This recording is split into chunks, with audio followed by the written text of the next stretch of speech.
মৃগাংক বৰ্মনৰ মোবাইলৰ পৰা দীপশিখা বৈশ্য আৰু মৃগাংক বৰ্মনৰ কিছুমান আপত্তিজনক ভিডিঅ' আপত্তিজনক ফটো ইতিমধ্যে উদ্ধাৰ।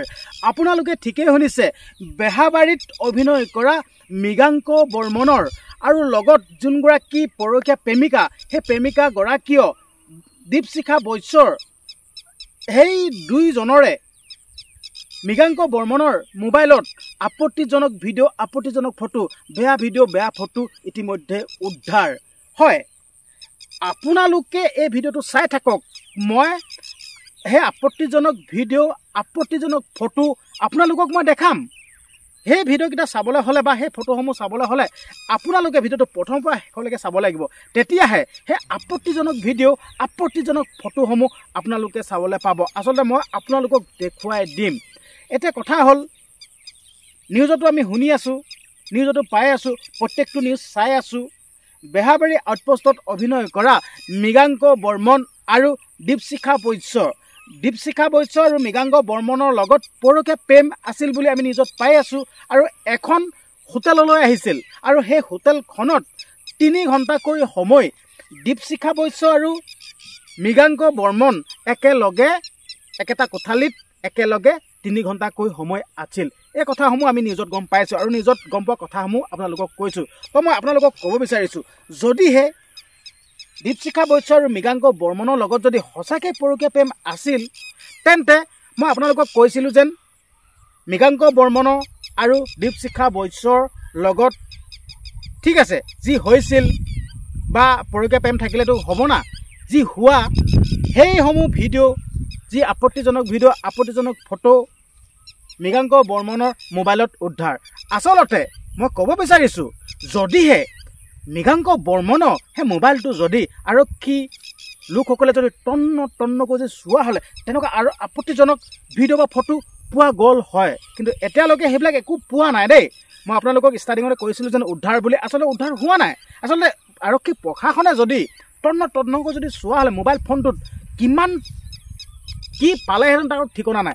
যদিহে কথাটো সঁচাকৈ সত্য আছিল, যদিহে পৰকীয়া প্ৰেমত সঁচাকৈ যদি লিপ্ত আছিল, তেতিয়াতো কি ওলাব ঠিকনা নাই মোবাইল ফোনটোত। তো ময়ো হ'লেও কাৰোবাৰ লগত কিবা কথা পাতিলে মেছেজ কিবা কৰা থাকিব হয় নহয়, মোৰ মোবাইলটো থাকি যাব, তো তাৰ মোবাইলটোতো থাকিব। প্ৰত্যেকজনে আপুনি এতিয়া কাৰোবাৰ লগত কথা পাতিছে বা ভিডিঅ' চাট কৰিছে, কিবা কৰিছে, সেইবিলাক তথ্য থাকি যায়তো। মোবাইলটো একেবাৰে মুচি পেলাব নোৱাৰেতো, সেইবিলাক থাকি যায়।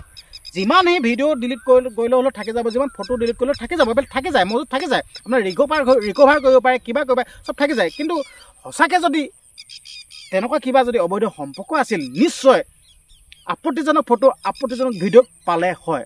আচলতে এতিয়ালৈকে পোৱা নাই। আৰু ৰাইজেও যদি এনেকুৱা কিবা যদি আছিল হয়, ৰাইজেও এইবিলাক চাবলৈ বিচাৰি আছিল। সঁচা কথা কৈছোঁ।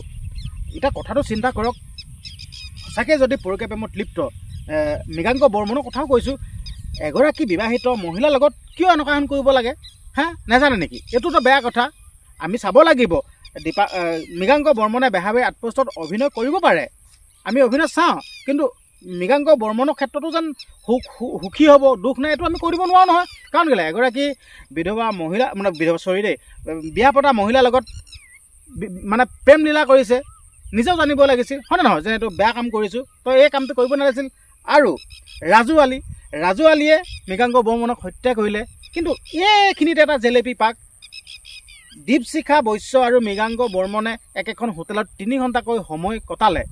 ইয়াত যেন আছে বুলি এইটো কোনে খবৰ কৰিলে? এই বস্তুটো আজিলৈকে ৰহস্য হৈ থাকিল, এইটো ৰহস্যটো গম পোৱাই নাই। আপোনালোকে গম পায় নেকি? কোনে খবৰ দিলে? এই বস্তুটো কিন্তু ৰহস্য হৈ আছে। তো সেইকাৰণে ক'ব বিচাৰিছোঁ, এইবিলাক ৰহস্য ফাদিল কৰিবলৈ হ'লে আৰক্ষী প্ৰশাসনে তন্নকৈ সিহঁতৰ মোবাইলসমূহ চেক কৰিব লাগিব। সিহঁতৰ মোবাইলসমূহ চেক কৰিলেহে আচল প্ৰকৃত ৰহস্যবিলাক ওলাব। আৰু আচলতে দুখীয়া শাস্তি পাবই লাগে। এনেকৈ এটা পৰকীয়া প্ৰেমৰ যি এইবিলাক মানে শুনি আছোঁ, বহুত এটা ডাঙৰ ভয়াৱহ, একদম বহুত মাৰাত্মক হয়। সেইকাৰণে অনুৰোধ কৰিছোঁ, এনেকুৱা পৰকীয়া প্ৰেম যি লিপ্ত হয়, যি সংসাৰ এইবিলাক ভাগি যায়, 2-3খন ঘৰ ভাগি যায়, অনুৰোধ কৰিছোঁ আৰক্ষী প্ৰশাসনকো আপোনালোকৰ আইনী প্ৰক্ৰিয়াত যি শাস্তি আছে, আইনী প্ৰক্ৰিয়াত যেনেকৈ যি পৰিছে, আপোনালোকৰ শাস্তিসমূহ দিয়ক। আৰু লগতে অসমবাসী ৰাইজকো জনাব বিচাৰিছোঁ, যোনটো মই কথা ক'লোঁ, আচলতে এই কথাসমূহ যদিহে মোবাইল যদি চেক কৰা হ'লে ওলাই পৰিলে হয়, নহ'লে বাৰু আপোনালোকে কওকচোন। সেইকাৰণে আপোনালোকক অনুৰোধ কৰিছোঁ, আপোনালোকৰ মন্তব্যসমূহ কমেণ্ট বক্সত দিয়ক। আৰু দুখীয়ে কেনেকুৱা ধৰণৰ কি শাস্তি পালে শাস্তি হ'ব কমেণ্ট কৰিব একদমেই নাপাহৰিব। ধন্যবাদ।